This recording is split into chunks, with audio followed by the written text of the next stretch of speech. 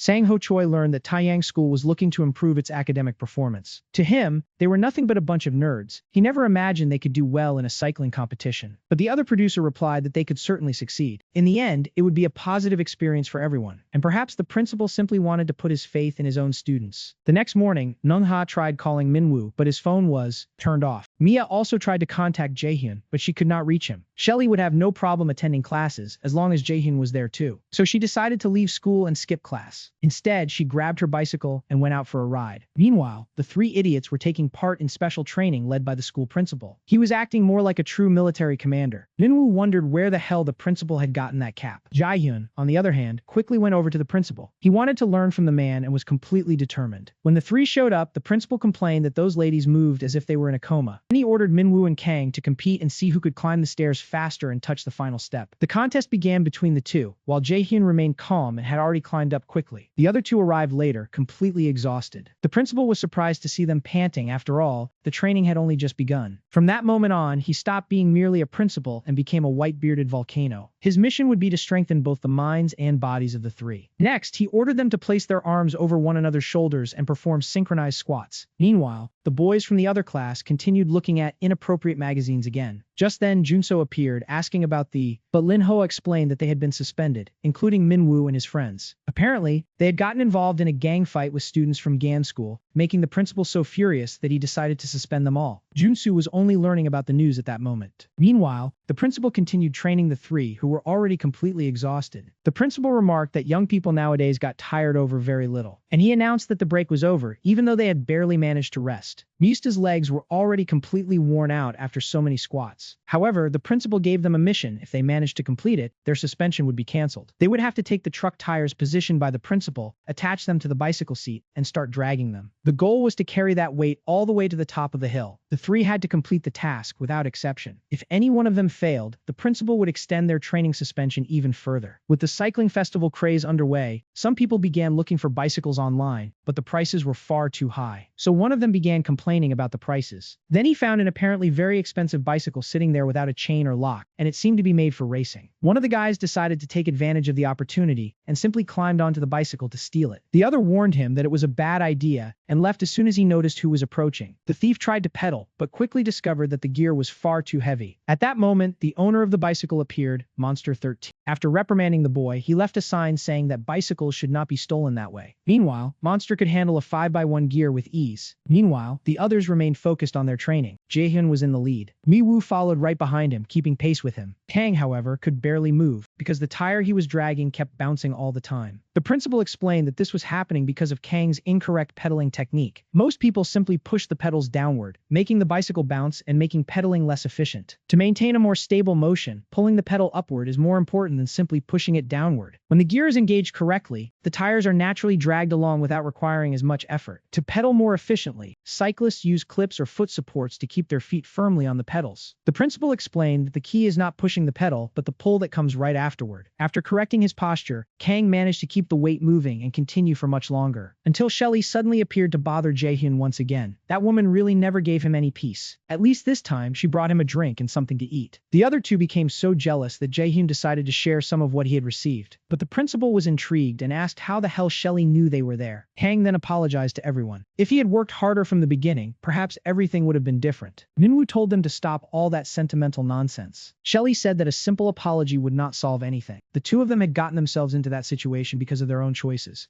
To him, standing around saying he was sorry was not enough. He needed to hold back his tears, face what had happened, and take responsibility. Jaehyun asked why they were arguing about that at that moment. She could simply leave and stop getting in the way. He handed back the food and drink, telling her to leave. After such a harsh response, she left the place in tears and rode her bicycle away. The other two asked if he had lost his mind. They could not understand how anyone could treat a girl that way. Jaehyun also told the two of them to be quiet. If Lee Hwalang wanted to serve his suspension, then he should get back to work soon. Everyone commented that he was truly cold. By late afternoon, Kang was already struggling to keep up with the training. He was at his limit, pushing muscles he had not even known he possessed, especially in his legs. Even so, he kept moving forward, although he began to feel dizzy along the way. Someone told him he could stop there. Kang, however, still wanted to continue for a while longer. But Manwood warned him not to overdo it, especially since the park would soon become dark. He replied that he was not a child and would go home when it got too late. Jaehyun was not worried. He had gone there to study. Minwoo asked what kind of monster he was to keep studying during a school suspension. Then the two said goodbye to Kang and wished him well. When they left on their bicycles, without that enormous burden they had been carrying before, everything seemed much easier. They practically flew down the road. The girls were waiting for the two of them in front of Jaehyun's house. Hae gave off the same impression Miwuchi had felt the first time. He looked very much like Jaehyun. Then the two boys appeared, injured and covered in dirt from training. One look at them was enough to tell how exhausted they were. Yoonha explained that they had been worried because the two were not answering their phones. Kay asked if she was his girlfriend and commented that the two looked terrible, their faces looking completely worn out. Yoonha wanted to know where Kang was. She thought he had gone with the two of them. Minwoo confirmed that he had been with him, but Kang decided to train for a while longer, so they ended up leaving him there. Yoonha was surprised, since she thought they were friends. To her, it made no sense to simply leave Kang behind, so she decided that she would visit Kang at home. Minwoo told her not to dare tell his father that he had been suspended. Mia commented that the school was already looking for a new student council president since he had been suspended. He agreed that he needed to accept the consequences of his own actions. Kay asked if the two of them had been suspended and wanted to know what they had done wrong. They were not bullies pretending to be nerds, were they? Mia commented that Kay's brother looked very much like him. She said she should have noticed it the first time she saw all of them injured like that. Their mother would certainly be furious when she found out. Jaehyun simply told him to shut up and go inside the house. Once again, Mia was left behind by Jaehyun. Minwoo thanked her for coming all the way there and offered to walk her back to the bus stop. When they arrived, he realized that he could not even take a bus if he needed to because he had no money at all. Maybe it was time to look for a job. She replied that it was funny to imagine Minwoo looking for a part-time job considering whose son he was. He agreed that it really was funny, then told her she looked beautiful. Smiling, he commented that she should take off her glasses for a while. Without them, everyone would surely try to ask her out. She explained that the glasses had been a gift from Jaehyun and that she had worn them ever since. She had become far too accustomed to them. Minwoo teased her that all she knew how to talk about was Jaehyun. Finally, the bus arrived and shortly afterward, she left. Her brother commented that, out of all the people she could have taken an interest in, it had to be Jaehyun. To him, the guy was a complete idiot. Kang continued training until very late that night. Then someone went over there and even paid for some chicken so he could eat. He had gone the entire day without eating, concentrating on that training like a madman. She asked what he was really doing and whether all that effort was because he felt guilty about her. He explained that he felt bad because they had also been suspended because of him, so he decided to work even harder. She replied that fights never brought anything good and asked him to start avoiding them. He apologized for breaking the promise he had made, but she acknowledged that she had also been the reason everything had started in the first place. She admitted that she also bore some responsibility. Even so, in the end, she thanked him. Kang became so nervous that he practically swallowed the entire piece of chicken in one bite. He choked and tried to drink some soda, but only ended up making things worse. She told him to eat slowly, reminding him that no one was going to take his chicken away. Meanwhile, Vinny was not in a much better situation than the other suspended students. On the day he returned to class, he began confronting anyone who spoke badly about him. Of course, he ended up being taken to the administration office, but the coordinator said that wasting energy on someone like him would simply be pointless. First, he got into trouble with students from another school. Then he came back and went after his own classmates. If he really thinks hurting others is fun, he should be careful, because no place will want someone like that, neither at school nor in society. So they decided to suspend him indefinitely. The coordinator had already completely lost hope that he would change.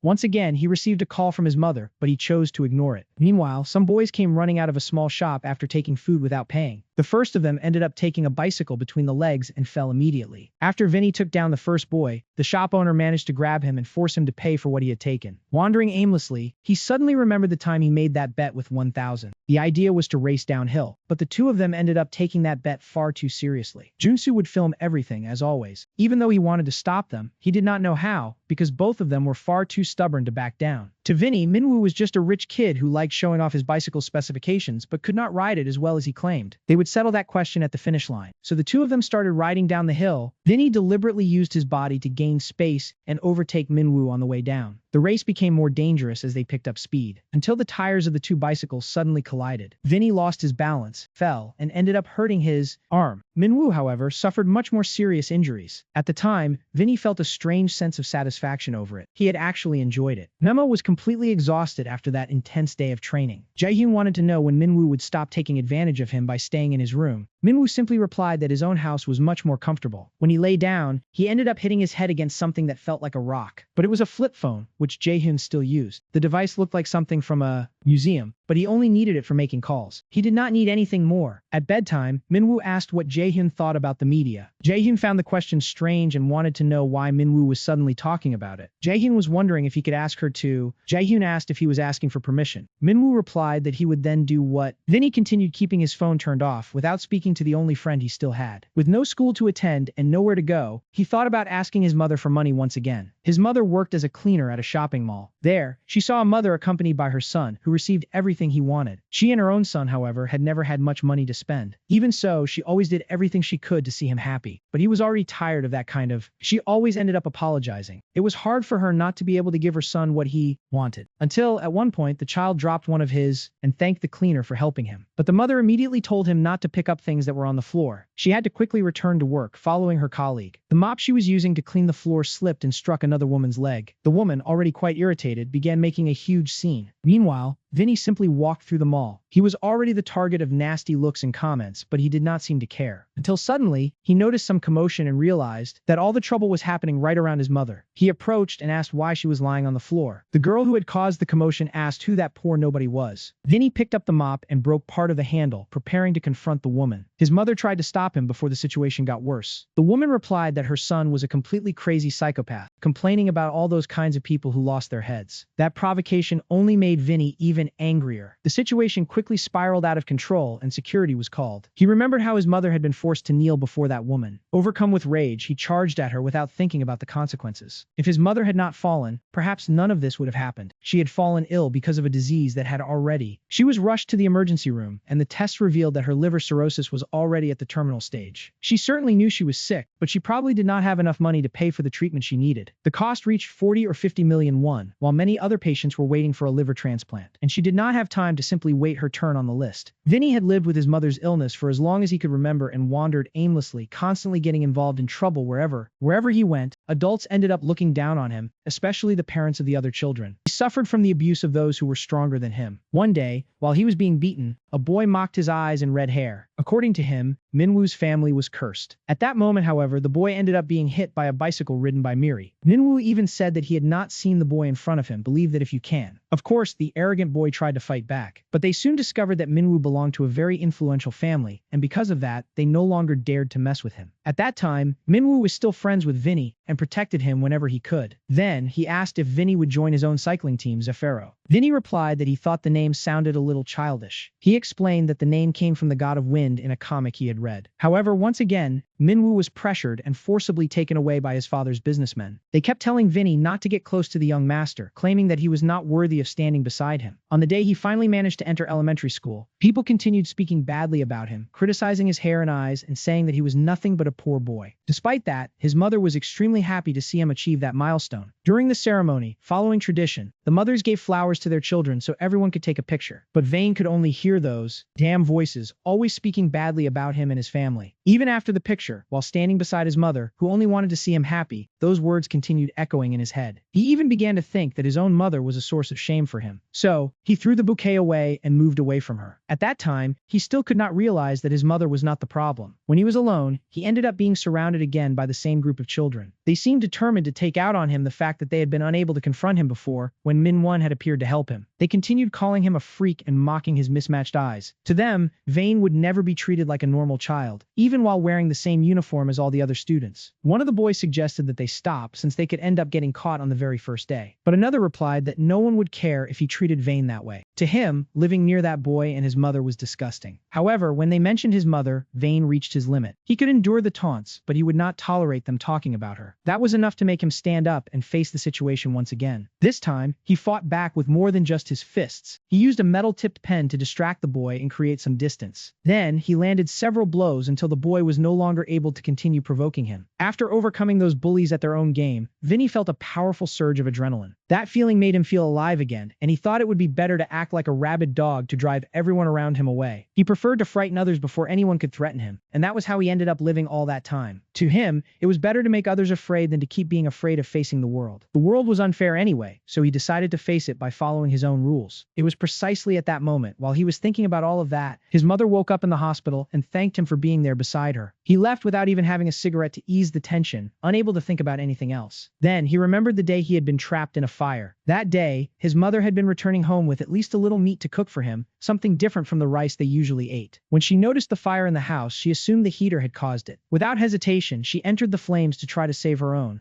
son. He managed to wake up in the hospital and was relatively fine, but she was not as fortunate. Throughout her life, his mother had always done everything for him. That was why he felt terrible when he thought about how he had repaid all of his mother's effort and affection. During the next morning's training, Kang easily left the other two behind. His pedaling was much stronger and more efficient than before. The director noticed their tremendous progress since the beginning and praised the work they had done. That experience truly showed how sports could strengthen both body and mind. Kang wanted to impress Yuna, while Mi-woo asked if they could go back to school already. Jae-hyun agreed he really wanted to go. The director warned that if they wanted to participate in the Cycling Streets League, they would still have to face much tougher training. Then he revealed that he was one of the competition's organizers and that he had seen their names on the list of participants. After registering, however, they had caused nothing but trouble instead of training. Seeing that those children could barely ride and were still registered, he decided to train them. At least he did not put the suspensions on their permanent records. So he told them to be careful not to repeat that kind of behavior and go back to study. Minwoo was curious to know how strong the other competitors would be. The director replied that it was a secret. Then, he revealed one final mission involving Shelly, who was truly upset because of a certain person. Jae-hyun became a little nervous when everyone looked directly at him. The director explained that Jae-hyun's final mission was to make her feel better and accompany her to school. After all, friends need to be able to do that kind of thing for one another. With that, the training was over. At the end of the day, Minwoo remarked that now everyone would have to worry because of Jae-hyun. Kang said that was only fair. If they all went to school together, Shelly would probably feel better about the situation. Minwoo could not believe how much courage he had to talk to a girl like that. Then he asked if Jae-hyun did not like women. He replied that, as far as he was concerned, it was fine. There was no other choice if he wanted to return to school. Minwoo was left speechless. It was the first time he had seen Jae-hyun genuinely agree with something, an extremely rare moment. Later, the two followed Jae-hyun to Shelly's house. Hidden nearby, they encouraged him to gather his courage. It was time for him to finally take action. Jae-hyun rang the doorbell and said he needed to speak with Shelly in private. Afterward, the two went to a nearby park. Jae-hyun was clearly very nervous. Shelly then asked what he wanted to say. Before that, Minwoo had bought a rose for Jae-hyun to give her. He could be rather insensitive, and in truth usually was. Even so, Jae-hyun was still thinking about apologizing empty-handed. To Minwoo, a rose was the perfect secret weapon for softening a girl's heart. He needed to apologize sincerely, showing that he was genuinely sorry. The idea was to hand over the rose gently. Even Kang became annoyed watching him hesitate like that.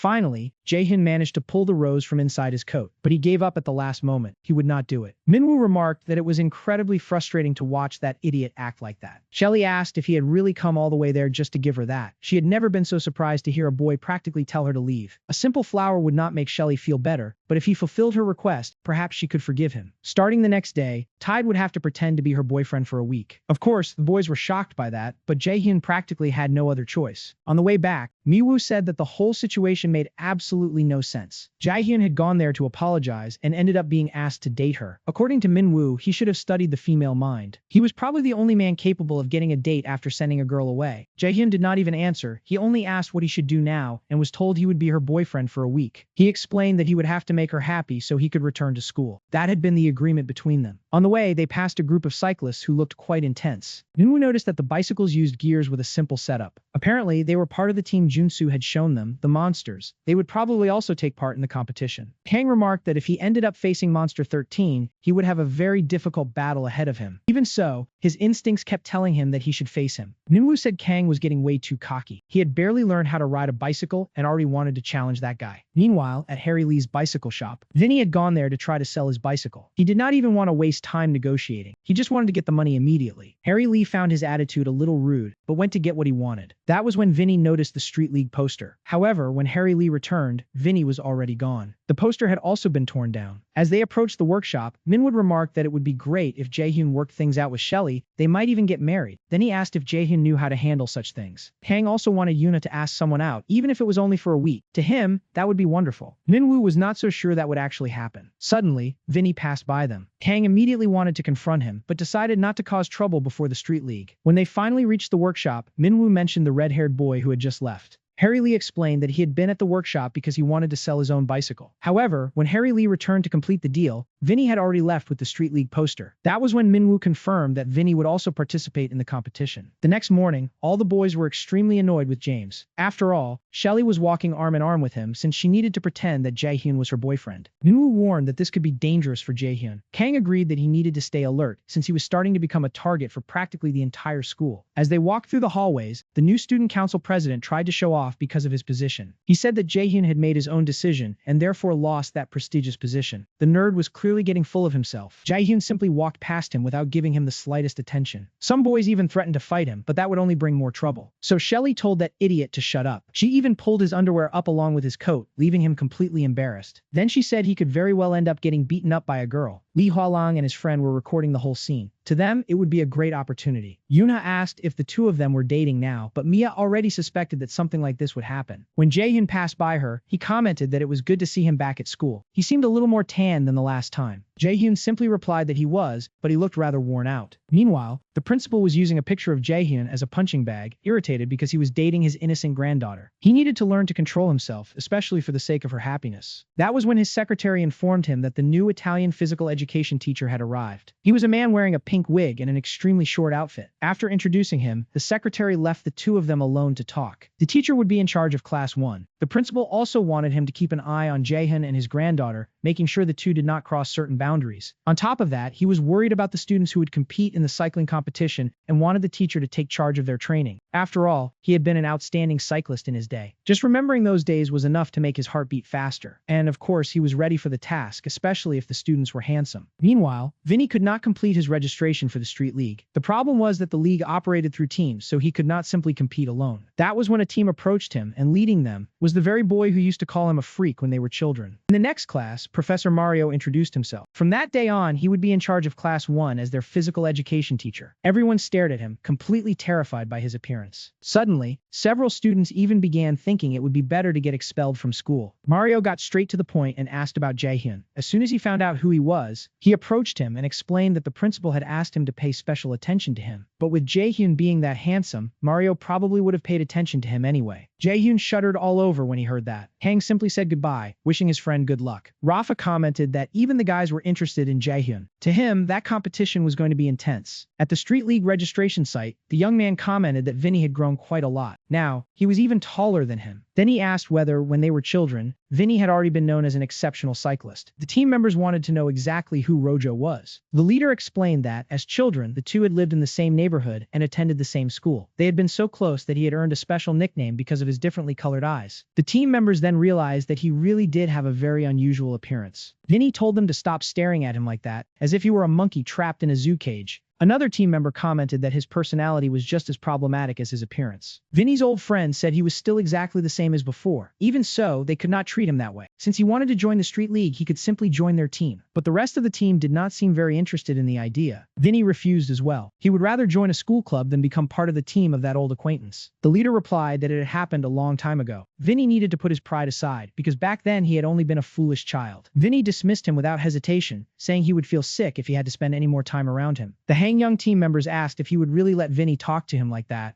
but the leader preferred to make Vinny another offer. If he was there to compete, they could settle everything in a one-on-one race. The loser would do the winner a favor, and if Vinny won, they would lend their team name for his registration. Huang Yan provoked Vinny, saying he did not have to accept if he was scared. Otherwise, he might end up looking like a little dog running away with its tail between its legs. Meanwhile, a new gang of cyclists, known for wearing reflective white jackets at night, was already beginning to make a name for itself. It was none other than Huang Yan's team and his companions. They had chosen that meeting point to meet up with Vinny. Huang Yang wanted to take the opportunity to teach him a lesson he would never forget. Vinny, for his part, was already preparing for the race. The members of Ghost, led by Huang Yan, stated that if their leader lost, they would leave the group. Huang Yan simply told them to follow the route shown earlier. The finish line would be the old container near the park. If Vinny won, he would receive help entering the competition. If he lost, he would only have to do a simple favor. Vinny replied that he did not need any favors. He was only there because he could not stand people who were so full of themselves. Huang Yan then noticed that Vinny's bicycle had a raised handlebar. He was more prepared than Huang Yan had imagined. The group members commented that if Hong lost on his own turf, it would be a terrible situation for him. The others, however, said they should be worried about that red-haired boy, no matter how well he knew how to ride a bicycle. Facing Huang Yan at that moment seemed like a certain defeat. To them, Vinny was just another boy about to lose. The race began explosively, like a true spectacle at the starting line. Meanwhile, Kang continued on with his mafia assistants accompanying him, but he wanted to be alone from that point onward. He intended to handle the matter himself. One of the assistants simply warned him that he could call if anything went wrong. Kang approached the supplier, who had a luxury car parked in that alley. Before anything else, Kang asked him to show the money. Then Kang asked whether the product was really of good quality. The supplier replied that he would never deliver anything of poor quality. He handed Kang an incredibly good-looking pair of sneakers, which he examined with great care, as if he were an expert. Finally, they had found a truly good supplier. The seller explained that it was difficult to get that kind of product at such a low price. But the seller ended up riding away on a bicycle, since that car did not even belong to him. When Kang turned around to get off, the sneaker came loose from the sole. The mafia group put Kang in the car and quickly took off after the seller. But he took such sharp turns that the car simply could not keep up with him. In the end, the man managed to escape. Instead of getting angry, Kang admitted that the guide had been impressive. Suddenly, Vinny and Huang Yan passed him during the race, leaving Kang completely confused about what was happening. At that hour, the traffic on that avenue was completely jammed. The two raced at high speed through the gaps between cars and even between people crossing at the crosswalks. They also had to dodge workers doing overnight construction, making things anything but easy for those on the road. The group of ghosts wearing reflective vests even managed to scare a couple who were exchanging a few kisses in an alley. One of them told the couple to get a room, calling them idiots. As the team dragged their sledgehammers across the concrete floor, everyone seemed determined to finish before their own competitors. One of them asked whether Wang Giao would end up losing to that guy. If that happened, it would be a huge embarrassment for them. But the ghost in front assured them that would not happen, because Huang Yang would do anything to win. After all, racing against someone at that level meant being willing to face all the consequences. Huang Yang remained in the lead, but Vinny took advantage of the slipstream to stay close behind him, never allowing the gap to widen. Then, deliberately, Huang Yan passed very close to a pothole in the road. The move made Vinny completely lose his balance and nearly fall. However, in the middle of the route, there was a child playing Garen from League of Legends, and for some reason, Huang Yang simply took the sword the child was holding. He asked to borrow the sword of Demacia for a moment. Just ahead, the route entered an extremely sharp turn. Huang Yan knew that road very well, while Vinny had no idea what he would encounter. Even so, Vinny managed to drift to reduce his speed and make it around the turn. Huang Yan could not tell whether he was brave or simply crazy, but from that point on, he would take the lead. The two entered a completely dark alley, and Vinny could no longer accelerate because he could barely see the road. Huang Yan passed him wearing completely black clothes, making it impossible for Vinny to follow his movements. Suddenly, a car appeared coming the wrong way with its high beams on, and Vinny could not understand what was happening. Unable to react in time, he ended up falling off his bicycle. When Huang Yang and the rest of the group found him, the leader explained explained that that stretch was very dark and that he should have paid more attention to the road. Vinny, however, noticed that the toy sword was caught on part of his clothing. He then asked what that toy was doing caught on his wheel. Huang Yang replied that Vinny was just making excuses to justify falling off the bicycle. Soon afterward, the other members of the ghost team surrounded and restrained him. Huang Yan explained that this was not an official sport with established rules. It was just a street race, so there was no reason to be so shaken by a fall. But now that the whole mess was over, he would do him the favor of settling the matter. It would not be difficult. One of the ghosts approached with a sledgehammer and pretended to threaten to break his leg. But it was only a provocation. He was just joking around to scare him. What they did with the sledgehammer, however, was even worse, because they ended up destroying the bicycle. When Vinny complained, he received a kick to the face. Huang Yan then warned that freak to remember that situation very well. That was what happened when people like him started acting arrogant and disrespectful. In any case, without a bicycle, he would now lose the tournament without being able to do much about it. As the group of ghosts left the area, one of the organizers of the street racing league, Sang Ho Choi, simply watched the whole situation, unable to. Sung Kwan went to pick up Vinny and asked what had happened. He wanted to know who had caused all that trouble. Even so, Venio was neither angry nor humiliated by what had happened. What he had lost was his only chance to get the money he needed to pay for his mother's treatment. That loss was precisely what frustrated him the most. The next morning, Shelley was feeding Jordan, the enormous Doberman responsible for guarding Khan's bicycle. She treated him as if he were a female dog, even though Jordan was male. Apparently, that was simply how he behaved around his boss. Minwoo commented that all males were the same. Kang then took the opportunity to mention that the previous night, he had seen that red-haired boy on the street taking part in a race against someone. That was when Mia and Yuna approached. Minwoo asked if his hair was in place, but Kang replied that it was as messy as always. Mia then came over to find out what sizes they wore, since she needed to make the uniforms for the Beija Floor team. Minwoo also commented that she looked like a true angel. Nungha said that her idiot brother never let an opportunity pass him by, did he? Shelley, trying to explain her size, was great. She wore AP but had to switch to M because of her breasts. It was obvious that she had only done that to provoke the girls. Jaehyun did not even pay attention. The only thing capable of making him look away from the book was the arrival of Professor Mario. Even the dog seemed intimidated by his presence. The animal became so agitated in front of Mario that it ended up breaking free from its chain. Mario commented that the dog was really silly. It probably even felt embarrassed. Meanwhile, in the class of filler characters, which nobody really cared about, physical education class was underway, and Li Hualang was the only one who was genuinely excited. It was not just him, all the other boys suddenly became excited as well. All because the girls started cheering for them through the window. With Li Hualang's skills, the only thing missing was for him to be black and become a true Pele. But after the goal, there were no more girls at the window. Meanwhile, Junsu watched everyone enjoying the outdoors during the break, but he could not do the same. Damn entrance exams. The race was approaching, so he needed to keep training. The others, however, were not training. Jaehyun, for example, was just having fun while Shelley tried to keep up. She was also trying to teach him a new language since she was multilingual. There was just one detail. The language she wanted to teach him was something else. But Jaehyun simply refused with a no mercy. Minwoo commented that the damn nerd could only be a eunuch because there was no way. Tang said he could not believe that he did not want that girl. He would die to hear Yuna say that about him. Suddenly, one of the students told Minwoo that someone from Gan Industrial High School wanted to speak with him. At the entrance, Sun Chuan was waiting for him. Minwoo said it took quite some nerve to show up there. Was he going to try to kidnap or blackmail him this time? Sung Kwan apologized for everything that had happened. He thought they had fired first, so he lost his temper and acted that way. But he had not come merely to apologize. He needed Minwoo's help because of Vinny. The two of them had been on the same team and had been friends since childhood. Minwoo asked what that had to do with him. Sun Chuan replied that he feared something serious would happen to Vinny if he continued like that. So he asked Minwoo to help him, please. Hang was in the background, listening to the entire conversation. Was it really worth it? Vinny told Sun Chuan the whole situation. He needed the league money to help his mother, who was hospitalized. When Minwoo finally understood the whole story, Sung Kwan explained that he believed this was the only way to save his mother by winning the prize from the competition. After all, 100 million was not an amount one could easily obtain. They knew they had been on the same team and knew each other well, so he decided to seek them out and ask for help. Minwoo said the situation was complicated and asked if there was no way to fix the bicycle. Sun Chuan did not know much about bicycles, but as far as he knew, the damage to the wheels and frame was far too severe for a simple repair. He would take care of the bicycle and would be very grateful if Minwoo could put Vinny in the competition. The boy needed the money to help his mother, his only family. That reminded Minwoo of his own mother. Suddenly, Kang appeared crying and asked if they could put the boy on the team. From what he had just heard, that guy was also facing serious problems. That redhead became furious whenever he remembered Yunha's kidnapping, but even though they had been opponents, he believed that men should help one another. The rest of the group did not really understand that speech worthy of an anime protagonist. Minwoo, however, asked only one thing: why did he want to help Vinny so badly? Sung Kwan remembered everything he had been through and how Vinny had been the only person to help him. The answer was simple. He wanted to help because Vinny was his friend. Later, he told the whole situation to the Beija Fu, and Jaehyun asked who the Minwoo explained that it was that punk redhead they had fought a few days earlier. The reason for the suspension, that idiot. Jaehyun said he did not know if he could remember him, but he did not care either. The decision would be in Minwoo's hands, and he could not tell whether Jaehyun was just putting on an act or genuinely did not care. Shelley said she would agree with whatever decision they made. Junsu explained that Vinny had been one of the first members of the Zephyr team and was an excellent cyclist. Even if they wanted to help him, there was no guarantee that he would get along with everyone. Minwoo had no choice but to speak directly with the boy. Meanwhile, Vinny was already getting into another fight because once again, he lightly bumped into someone without even being at fault. But the other person, who was already walking away, once again, tried to provoke him because of his appearance. And Vinny ended up charging at everyone who was there.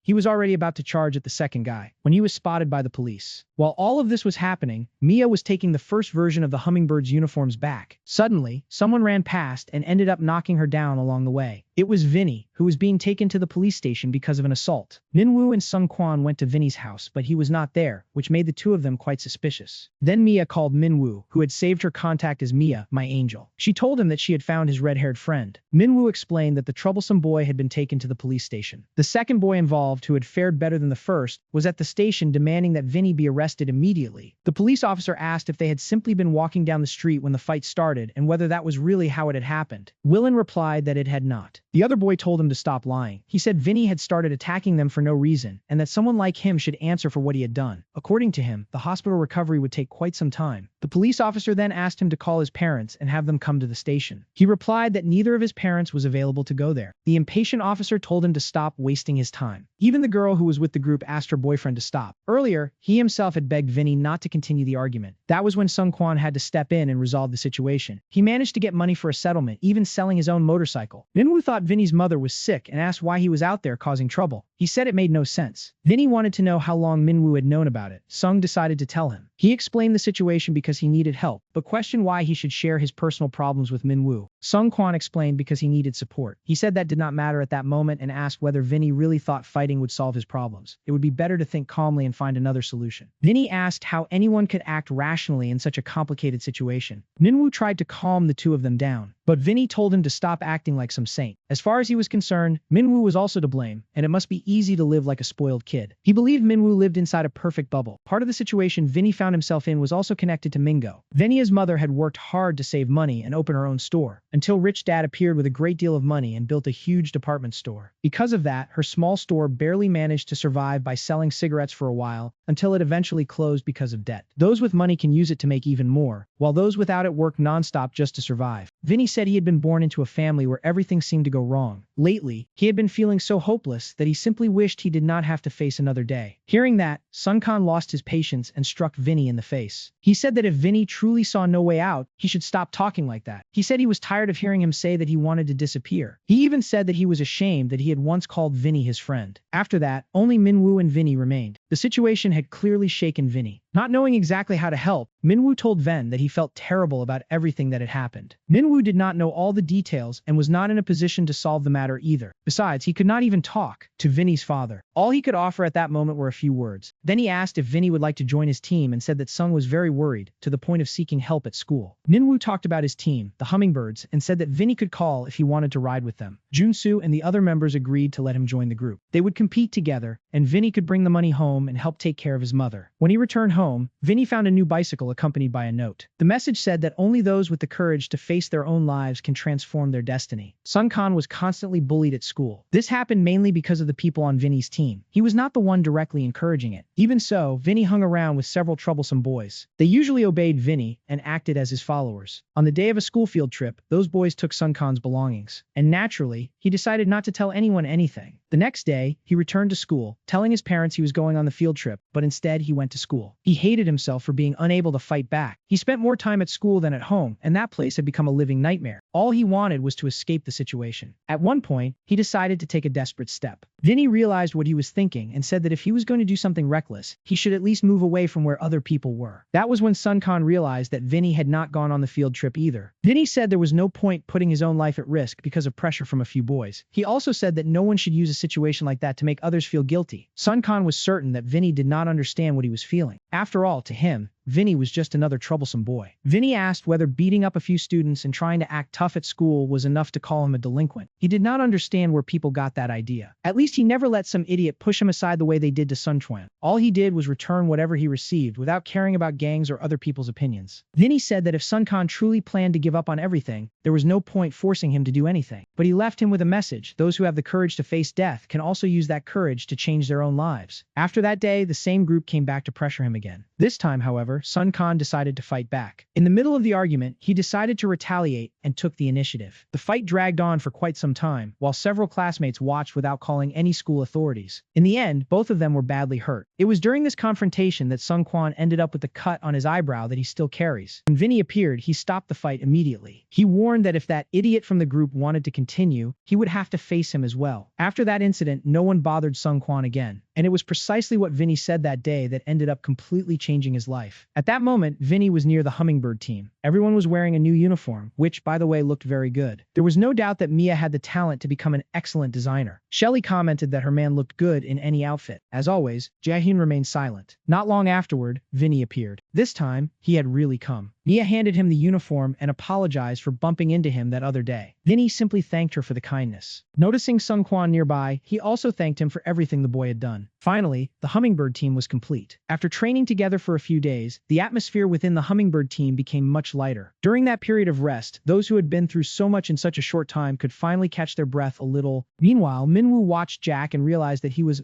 much bigger. The cat was becoming more handsome, and the wounds on his paws had already healed. Kay suggested taking Jack for a walk later, since the weather was perfect. Minwoo asked him to take good care of the cat. In a way, Jack was also part of the reason the story had reached that point. When Shelley passed by them, even Jack stared at her. Kay then wondered why a goddess like her lived nearby, saying that she looked like a model and imagining what kind of man would go out with her. Soon afterward, Shelley got off her bicycle and ran into Jaehyun's arms. The man could hardly believe what he was seeing. Minwoo commented that, many times, it was precisely the people closest to you who took the longest to discover certain things. Meanwhile, Taijin and his group were trying to impress some girls. The problem was that Taijin was so strange that he looked more like a demon. And the one who ended up serving their table was Vinny. Tanti looked at him and asked if that was not Vinny himself. Vinny asked what the problem was. They had never seen someone working a part-time job while serving that damn food. When he returned, however, Sunko told him that he still had to clean the bathroom. Great, another unpleasant task. Even so, the girls were completely charmed by him. Apparently, they loved that bad boy style. After that, Taijin said they should stop having those group outings and focus on training, since the competition was approaching. What a pain. Meanwhile, Kang was at the cinema with Mia and Yunha, eating his salty popcorn, which neither of them seemed to like. Kang did not understand why girls like sweets so much. To him, salty popcorn was much better. That was when he saw Junsu leaving with the girl from the bicycle shop. Damn, that scene really caught Kang by surprise. Meanwhile, Jaehyun was with Shelley, who kept trying to cheer him up. She commented that she had never seen him so happy, especially during their bicycle ride. Apparently, cycling suited him much better than studying. The competition was approaching, and it was exciting to imagine a race bringing all of them together. Jaehyun agreed that it really was. While washing the dishes, Vinny took the opportunity to switch shifts with his coworker. She asked if he really needed to bring the bicycle inside. Vinny explained that it was very important to him and that he did not want to risk losing it. She agreed that the bicycle was really beautiful. When Vinny put on the Hummingbird uniform, she commented that he looked even more handsome with that bad boy attitude. Sung Kwan was smoking and even offered Vinny a cigarette. But Vinny had already quit smoking. He was taking the competition seriously and wanted to stay in shape. Sung Kwan warned him that the preliminaries would begin that week. Time really did pass quickly. At that moment, some members of the otaku team passed by Vinny and commented that his hair looked like Shanks. But since his eyes were red, they started joking and asking if he was an Uchiha with a Sharingan. They simply continued on their way. Sung Kwan asked if they would also participate in the competition, while Vinny understood absolutely nothing and became irritated. Meanwhile, Kang was doing a different kind of training, accompanied by the mafia assistants who were riding ahead on a motorcycle. At that moment, Kang had already reached a speed of 60 kilometers per hour. He remembered his conversation with his father, who had asked whether he now preferred going out on bicycles with his friends instead of focusing on his studies. His father thought he would end up as a lonely loser at school, but at that moment, Kang was having fun alongside his companions. His father still saw him as a baby, but Kang had grown up. To him, in any organization or society, a man needed to learn to be loyal to his companions. His father told him he could choose whatever he wanted. In life, friends were worth more than money. Then he asked why Kang did not invite his companions to visit him. His father even joked that he could buy some beer, but Kang replied that they were all underage. Kang was truly determined and wanted to give his all for his companions. So he continued training, increasing his speed more and more. Meanwhile, Jaehyun was getting scolded because his grades had dropped considerably. His father compared him to Kay, who was becoming more and more dedicated to his studies. And according to him, Jaehyun was wasting time on something that would bring no benefit to his life. Manhwa was listening to everything from the other side of the door and ended up feeling sorry for him. The boy's grades had plummeted because of everything that had happened, and he did not even know whether it could hurt his performance in the competition. Junsu continued training alone, but he found motivation thanks to the girl he liked. When Shelly returned home after the outing, she turned on the television and saw the Cycling Streets League commercial, announcing that the competition was finally beginning. The next day, when they arrived at school, Jaehyun was even quieter than usual. Minwoo thought he was feeling down because his parents had scolded him over his low grades and said it would be better to leave him alone for a while. Hang agreed that it was not surprising, but soon asked what had happened to that new hairstyle. He explained that he had changed his look a little to follow the trend. According to him, girls were looking for old-fashioned gentlemen. Yoonha would probably approve of that style too, but before anything else, he needed to cut all that greasy hair. Vinny only asked them to stop shouting and wanted to know why he was following the two of them to school in the first place. Minwoo explained that Vinny needed the director's permission to compete. Since he would be part of the team, it was better to talk to him and let him know that he would be participating in the race. Vinny replied that he had to work that afternoon. On the way, they passed a group of bullies who were intimidating some students. Everything would have been fine if one of them had not asked why they were staring. When the bully tried to intimidate them, Minwoo simply told them to keep walking. Kang and Vinny, however, decided to stay behind and teach him a lesson. Because of that, they ended up being a little late but still arrived at the administration office on time. Outside, some girls were commenting that the redhead looked like a real model. The new student council president appeared and ordered those girls to return to their classrooms immediately. He also commented that those pathetic losers could only be in the administration office because they had gotten into trouble again. Meanwhile, the director asked if everyone was ready for the preliminaries. Jansu immediately replied that he was, saying he would do his best, sir. The director reminded Junso that he was in his third year and that the college entrance exams were approaching. Then he asked if he was really at ease with all this. He replied that he would start studying more once the competition was coming to an end. Minwoo commented that, at that rate, he would have to do everything all over again the following year. Mario asked who that handsome red-haired boy was, saying that he should be in the classroom at that moment. Minwoo explained that he studied at Gan High School, but had obtained permission to participate in the competition. Mario approached Vinny and immediately noticed that his eyes were different. Everyone became worried, imagining that Mario might make fun of Vinny, but instead he merely commented that the red-haired boy was very handsome. Vinny almost lost his patience and felt like going after him. Mario commented that, in any case, they would all miss their morning classes because of the competition. For that reason, he sincerely hoped they could make it through the preliminaries. Everywhere Vinny went, the girls could not hide their excitement. Minwoo commented that he was so popular there that he could leave that school behind and transfer to Taian. Vinny simply replied that the place was already starting to annoy him. Minwoo noticed that he had become embarrassed and commented that it was actually kind of nice. But the two of them were the ones who became awkward when Mia and Yoonha appeared. Junsu then asked why they did not all go out to eat together that day as a get-together before the competition. Jaehyun replied that he needed to study that night and suggested leaving it for another time. Mia realized that something was wrong with him. Jaehyun seemed downcast. Yoonha commented that he was always like that. Only Minwoo knew the real reason, but it would not be right to go around telling people about his friend's personal problems. He was deeply shaken by the words he had heard from his parents. Even so, he always remembered his uncle, who said that nothing was impossible and that he had what it took to achieve his dream. Meanwhile, Sang Ho Choi, considered the greatest cyclist in Korea, was taking part in another interview to talk about the preliminaries of the Cycling Streets League. Known for his impressive performances in international competitions such as the Tour de France and the Giro d'Italia, Sang Ho Choi would participate in the final stage as part of a special event. He explained that he believed the organizers wanted him there to turn the final day of the competition into a kind of festival. The interviewer also commented that he had heard about Sang Ho Choi's participation as a judge and asked whether a relatively unpopular sport like cycling could attract attention. Sang Ho Choi believed it could, since that tournament was very different from traditional races with games, amateur and professional participants, and varied rules. Later, the Ghost team eliminated another potential competitor by destroying his bicycle. Huang Yang repeated exactly the same bet he had made with the competitor who ended up without a bicycle. Then, Sang Ho Choi personally went to speak with Huang Yan and asked why he was still there. He had a competition the next day and should not waste time getting involved in trouble like a delinquent. Huang Yan replied that they were only the preliminaries and that he would win. After all, his brother trusted him. The next day, the Mafia people gave the Beijahoni team a ride. Jordan sat by the window, enjoying the wind against his snout, while Junsu thanked them for the ride. The driver replied that it was no problem, since they were friends of the young master. However, one of them asked if that redhead was not the same boy involved in the other incident. Hang replied that there was no need to talk about that again, since that matter was already in the past. The driver agreed and said it was normal for boys that age to be a little impulsive. Shelly was once again sitting beside Jaehyun. Minwoo asked if it had not already been a week, since the contract should have ended. Then he told told the nerd to officially take responsibility for Shelly once and for all. Finally, the car reached a point where it was no longer possible to continue. From there on, they could only proceed on foot or by bicycle. The opening ceremony for the Street League preliminaries was about to begin. Several teams had arrived for the first league, along with booths and various events. The strange otaku team continued acting just as peculiar as its own name suggested. Manhwa commented that there were far more people there than he had imagined. When Shelly appeared, one of the otaku immediately compared her to Senna. She was the girl with his bicycle. The guy kept hovering around Shelly in a strange way. Then he hid as soon as he realized he was acting weird. That guy really was extremely strange. Kang thanked them for the ride he had received. Then he assured everyone that they would win the preliminaries. The assistant asked everyone to keep cheering for them until the end, but there was a problem. Someone in the family was going through difficulties. Because of that, they would follow the competition on television. That was when Taijin approached Manhwa to provoke him. After all, it was obvious that his team would be there. Shelly asked who those losers were. Taijin wanted to know what was special about that new team. Even the student council president, that idiot, until he came face to face with Kang, the gang members, and Vinny. That group looked quite dangerous, so Taijin preferred to leave. What really bothered Vinny was seeing the ghost team. It belonged to Huangyan, but the main attraction of the event was another team, Monster 13, especially the guy who had already reached 100 kilometers per hour. Junsu commented that if they were there to win, sooner or later they would have to face that team. Soon afterward, the speakers announced that the preliminaries were about to begin. Representatives from each team were supposed to go up to the coordination stage. The problem was that they had not chosen anyone yet, and Shelly never. Manhwa asked if anyone was willing to take on the role. Everyone immediately looked at Jaehyun, but he stepped forward and made it clear that he had no intention of representing the team. Vinny did not want to either. Junsu asked why Manhwa did not take the role, since he had led a team before, until Kang decided to volunteer as the representative. Meanwhile, at Taiyang School, someone turned on the television at full volume to watch the Street League broadcast, since some students would be participating. The new student council president was not even, but as soon as they saw Kang on television, they were impressed. Even students from another class commented that they were being broadcast. Mia said it was really cool to be able to watch them on television. She seemed even more nervous than Kang. Yoha asked if he would be the team representative. Harry Lee was also following everything closely, of course, because his sweetheart was participating. As soon as they reached the stage, the rules were explained once again. Representatives who crossed the finish line in less than 5 minutes and 30 seconds would advance to the next round. Anyone who could not finish within that limit would be eliminated. Kang did not like the situation at all. As soon as he heard the rules, he asked them to change the representative. He had thought it would simply be a choice of one leader for each team, but the coordinators explained that once registered, the name could not be changed. Even so, everyone tried to resolve the problem. But Kang ended up stuck in that situation. Manhwa asked what kind of preliminary round that was. If they continued like this, they would be eliminated in the very first stage. Junsu asked them not to get so angry. After all, Kang had been training hard. Shelly also trusted him. They were a team and needed to believe in one another. Jason accepted the situation calmly and said he would stay in the waiting room reading. Manhwa asked if he was not worried about Kang since the boy would have to face it alone. Jason replied that, obviously, he was not worried because he would be. Meanwhile, the monster was attracting plenty of attention. Even though it was only a preliminary round, he removed the bicycle's brakes. He explained that the Italian speed racer Mario Capolini had once said that when you brake, you cannot win. According to his rule, the only time the monster used the brakes was when crossing the finish line. Kang commented that now that was a real man. Another competitor said the monster was getting cocky just because he had reached 100 kilometers per hour, but on that occasion he had used the slipstream of a car. If the monster was a Lamborghini, that guy considered himself a Ferrari. Then he told everyone to stay alert, reminding them that even a wild bull could eventually be defeated. No one seemed to believe in Kang, except, of course, the members of his own team. Shelly was among those cheering for him the most. The strange otaku thought that odd encouragement was directed at him. After all, he was pretty strange too. Taijin was nervous because of the team he had seen with Manhwa. They looked very well prepared. Kang said that if he could not win, he would never have the courage to face the others again, so he would pedal like a. Finally, the preliminary race began. When the race truly got underway, the monster ended up falling behind. One of the guys commented that he was not even all that impressive, but the other cyclists called them both idiots. According to him, this was the perfect moment to gain distance from the monster. He was already in 5th gear. Once he started accelerating, it would be practically impossible to stop him. The strange otaku received encouragement just as peculiar as his own way of acting. Kang was letting his nerves get the better of him. Besides, the pedals felt much heavier than he had expected. He also realized that the monster had fallen farther behind than he had imagined. But, at last, the bull finally started pedaling. From there, the situation became completely insane. The narrator explained that, since the beginning of the preliminaries, the competitors had been locked in an intense psychological battle. Each cyclist had to reach the finish line in less than 5 minutes and 30 seconds to remain in the competition. The commentator said he could already perfectly imagine how it would end, but preferred not to reveal it to avoid spoilers. The narrator also highlighted that his performance was impressive. At that moment, everyone could get past the monster monster until he finally began to accelerate. The competitor who was already watching closely noticed the movement and warned that the monster was coming. Meanwhile, instead of having class, all the students at Taiyang School had gathered to watch the race. The director was the one paying the closest attention to the competition. The race had reached an intense final stretch. Monster and Trident were side by side, while the ordinary cyclists were beginning to fall behind. Ruang Diao managed to keep up with the otaku, at least for now. Huan Yan commented that, for a piglet, he was surprisingly fast. His larger body also helped him make better use of the slipstream. Then he thanked the pink piglet after teasing him for so long. In the middle of the teasing, he ended up colliding with Huang Yan, but the other cyclist was already prepared for it. He swerved in time, causing the other cyclist to lose control and hit several cyclists. The crash disrupted numerous competitors, including those nearby. Taijin was especially interested in competing against Kang, simply because he was part of Taiyang. Kang was already expecting that reaction from the monster. He managed to pull ahead within a few seconds, while his legs seemed to be at their limit. Kang thought he should have trained more with weights, but he did not let that stop him from continuing. However, the group of fallen cyclists ended up making Kang lose his balance and crash onto the ground. Taiden said that it had been good for him and took the opportunity to move ahead of the other competitors who were still recovering. 90 seconds after the start, a major collision occurred in Zone B. That was exactly what made Jaehyun take his eyes off his book for the first time. The students at the school became worried, as Kang appeared to be badly injured. Yunha, naturally, was the most concerned about him. Kang picked up his bicycle, while one of the paramedics approached to tend to his injuries. But instead of asking about his injuries, he wanted to know how much time was left before the race ended. The paramedic replied that there was approximately 1 minute and 40 seconds remaining. Despite being injured, Kang got back on his bicycle and pressed on, leaving the marks of the accident behind. In the final stretch, the battle remained focused between the monster and the Trident. The monster crossed ahead by the narrowest of margins and secured first place, with the Trident right behind him. Farther behind came participant 23, Kang, still bearing the marks of the accident. Even so, he refused to finish that way. Then he remembered a lesson his father had taught him. At the time, the two of them had only been playing together for 10 minutes. In the middle of their play, however, a mafia assistant appeared and said there was a problem. As Kang's boss, his father had to deal with the situation. Kang became upset, but his father explained that, as a leader, he could not simply stand around doing nothing when faced with a problem. Being the boss did not mean simply sitting around and making money. When a situation arose that required responsibility, Kang should face it instead of running away. To his father, a real man had to finish what he started. Otherwise, he would jokingly say that Kang would have serious problems with him. At the time, Kang thought that was just another typical adult excuse and did not pay much attention to his father's words. As a teenager, he believed being a man simply meant being as strong as his father, using force whenever he disliked someone. Because of that, he kept getting transferred from one school to another, while his father and his men dealt with the trouble he left behind. His only pastime was saving the allowance his father gave him to buy limited edition sneakers, until he met his friends and, for the first time, found people he felt comfortable around. His values began to change, and he started accepting the weight of his own choices. Responsibility had finally caught up with him. This time, Kang was determined to take responsibility for everything. He would finish that race. Every eye was focused on him and every movement he made. Kang crossed the finish line unable to break. By the time he realized it, he had already gone past the stopping point. With no time to react, he ended up crashing into the stands. The team members anxiously asked if he was okay after that finish, but Kang was crying. He had managed to complete the race by a margin of only 0.03 of a second. Later, Kang was completely exhausted with his clothes in complete disarray. As soon as he finished the race, he ended up feeling sick and throwing up everything. He no longer even had the strength to remain standing. Minwoo said he had done a great job and asked if it would be better to go to the hospital. Kang simply replied that he wanted them to leave him alone. Junsu explained that Kang had become sick because he was cycling in an anaerobic state, producing a great deal of force with little oxygen available. This type of exertion places considerable demands on the muscles in the body. Exercises can generally be divided into aerobic and anaerobic types. Just as long-distance runners and sprinters have different physiques, road cyclists and track sprinters also develop their muscles in very different ways. Aerobic exercises build endurance, while sprint cyclists develop much larger muscles. Anaerobic exercises, on the other hand, require an intense burst of energy. The reason the monster could produce such a powerful burst was the development of its fast twitch muscles, which were used mainly during anaerobic exercises. Junsu remarked that Kang could even become a true beast, capable of challenging a monster if he managed to make even better use of his maximum potential. Kang was seriously considering increasing the amount of weight training he did. Jaehyun approached with an energy drink and warned that pushing himself too hard now could damage his tendons, so it would be better to rest. Minwoo said he was not that kind of character. Then he told Kang to stop it. Meanwhile, the monster remained focused on Kang. He was somewhat impressed by Garoa's victory, but Tridente soon appeared to provoke him. He said he had lost by only 0.31 seconds and that next time he would leave Kang behind. The team teased Tridente so much that he became furious and started cursing at everyone. The manga team, known as the Otaku team, was lucky enough to make it through the preliminaries. Javali felt bad about taking down some opponents, but the leader said they were too soft-hearted and needed to stay focused. When the leader of the all-girls team asked her teammates to fetch another outfit for her, However, Won Gion immediately showed up and tried to hit on her. He just could not continue, because Vinny told him to stop acting so disgusting. Rangel asked if that was really all there was to it. Then, he revealed that he was riding a second-hand bicycle equipped with an impressive carbon frame. He also asked if he had formed a team with his friends from the neighborhood. Vinny told him to shut up and pay attention to what he was saying. Whether on the track or off it, he would destroy that bicycle all the same. And he made that warning perfectly clear. The female team leader really liked the video. Taijin was extremely proud of making it through the preliminaries. Now they would be serious competitors and obstacles for the other teams. Of course, they also joked about Jaehyun, both because he was on the page of floor team and because he was reading a book in the middle of a cycling event. Jaehyun did not care about any of those taunts. He only lost his patience when they started talking about his bicycle. Kang asked who would race for the team in the next round. Leading a team was a huge responsibility, and if he competed alone, at least he would only have to deal with his own mistakes. Minwoo replied that he would compete. After all, Kang felt that he needed to take responsibility for the team at least once. Junsu also wanted to know where Jaehyun was. Kang replied that he had no idea. That nerd had probably found some corner to sit and read. But Jaehyun suddenly appeared, asking to borrow Junsu's helmet. He also asked Minwoo to hold onto his glasses, since he would not need them during the race. The glasses slipped when he sweated, and besides, Jaehyun was farsighted, not nearsighted. Kang began cheering him on, shouting for him to crush the opponents. "Go all out, nerd!" Minwoo asked why Kang trusted him so much. Kang admitted that he was not sure, perhaps he had been inspired while Shelly asked if they were not worried about Jaehyun representing the team. Minwoo admitted that, on that point, she was right. Jaehyun could be an even greater beast than the monster itself. Kang asked if he was really that good. Vinny was curious too, since he had never seen Jaehyun in a raw. Once he competed in a race, everyone would understand what Jaehyun was capable of. Then it was time to begin the final round of the preliminaries, and the narrator explained how everything would work. The first round would be a sprint race held on a track inside the city. The second would be a maneuvering race held on a track located in the mountains. The course had sharp turns and followed a downhill road, with an incline ranging from 5 to 10 degrees. The rules were simple. Both rounds were races against the clock and, together, could last no more than 10 minutes. If the captain finished the first in 4 minutes and 7 seconds, the representative for the second round would start with that same time already recorded on the stopwatch. In other words, the remaining time was calculated from the 10-minute limit. The faster the first rider finished, the more time would remain for the second round. The narrator asked the commentator again what he thought would happen, but he preferred not to answer. He was focused on drawing the very story we were following. Wow, he really broke the fourth wall. Now it was clear why he did not want to give spoilers, since he already knew who would finish first. Since the fourth wall has been broken, take the opportunity to leave a like, subscribe to the channel, turn on notifications, and check out the membership club here. This helps the ManhwaCapped team keep producing this content for you. Now, let's get back to the video. Upon learning that, Kang said Jaehyun was a terrible friend and deserved a good scolding. To him, everything would have been much easier if Jaehyun had not made that stupid mistake. But Minwoo told Kang not to worry, assuring him that Jaehyun would finish in under 4 minutes. Junsu realized that this would leave the team with only 4 minutes and 30 seconds in total, putting them at a disadvantage against the other teams. But, being Jaehyun, as soon as it began, Jaehyun received a wristband showing the available time, according to his team's strategy. Even so, he did not seem worried in the slightest. While the teams with more time were already racing, competitor number 20 was caught off guard by a sharp turn in Zone A. Other riders ended up being disqualified for failing to complete the course within the time limit. Mia explained that Jaehyun would be the team's representative in the second round. Then Ha remarked that she hoped Band A was doing well. He seemed to have. Mia asked if she was worried about Kang, wasn't she? She replied that of course she was not. She would never worry about that idiot.